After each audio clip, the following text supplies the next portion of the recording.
Cette journée internationale des peuples des autochtones 2024 intitulée sous le thème Accès à la citoyenneté, un droit fondamental pour les populations des autochtones.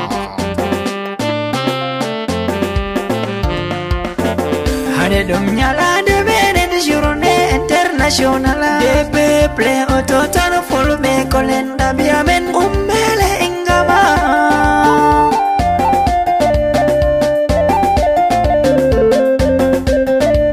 Assalamu alaikum autochton de l'Est Cameroon. Bebaude Allah in hauti hane bohado community mako akay la fête autochton. Ibi internet artiste mon miwari anar di mako albaraka fête autochton.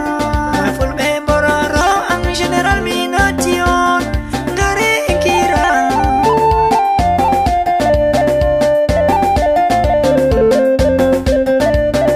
Milari robe worbe hande nebe haura ke fulbe bororo en hande hauro di mako. Assalamu alaikum mino silemina hadomon hande nyala debe den journée peuple autochtone. Les peuples autochtones représentent 476 millions de personnes réparties dans 90 pays.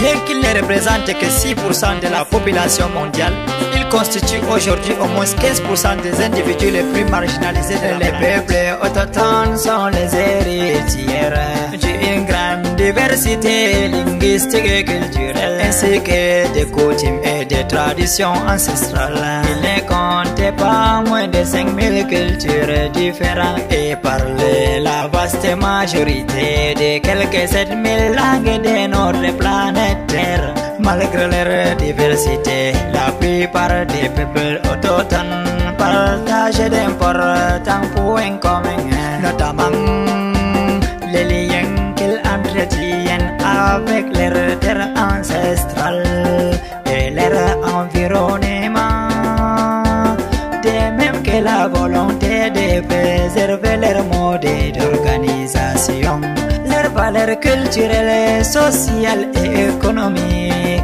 qui varient souvent désormais dominant dans les sociétés dans lesquelles ils vivent. Bien que pluriel, le peuple autochtone partage donc des défis similaires liés à la reconnaissance et à la protection de leurs droits et les plus fondamentaux.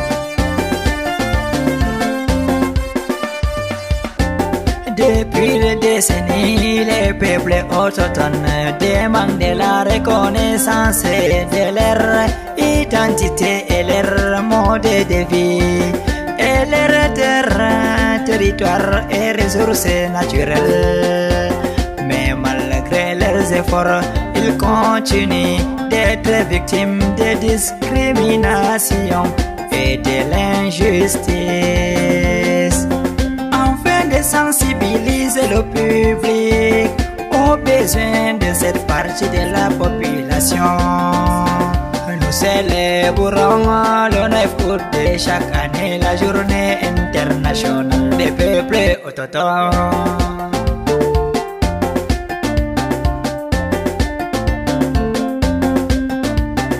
Alors 1982 a été tenue à Genève la première réunion du groupe de travail des Nations Unies sur les populations autochtones. Merci son Excellence Président Paul Biya, Madame le ministre Pauline Irène Guéné, ministre des Affaires sociales. Merci Madame Irène Guéné. Madame Ibazal Lablanche épouse Belinga, déléguée régionale des affaires sociales de l'Est. Merci à Madame Bema Mérodé, épouse Pengue, déléguée départementale des affaires sociales pour l'homme ingérant.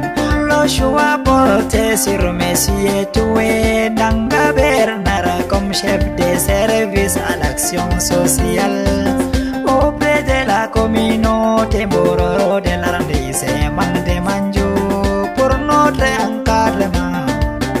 Gouverneur Bertoua Est Grégoire Bongo, gouverneur de l'Est Grégoire Bongo.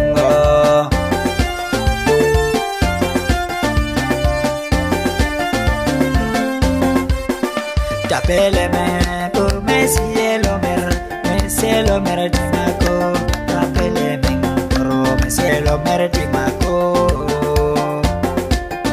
tapele men poro meselo merdi mako tapele men poro champion du RDPC meselo mer a ende manju alhaji Yunus Agori manju mene meselo mer Yunus Agori ardo en ande hati mako tapele men tapele men pour lo préfet de oignon et sous préfet de Timako medene tapele men pour le président Bosco da région est Oustaz Dabo Daneji tapine mokele tapele men pour les forces vives de la région de Timako tapele men pour les papas et maman tapekele tapine bekele fiekele fulbe bororo ene warbe lesti estebe lesti men Cameroon fo tapekele hande yelwata men tapele men pour le président Paul Biya président de la République du Cameroun fulbe hedo begimi amnane fami en kapda engada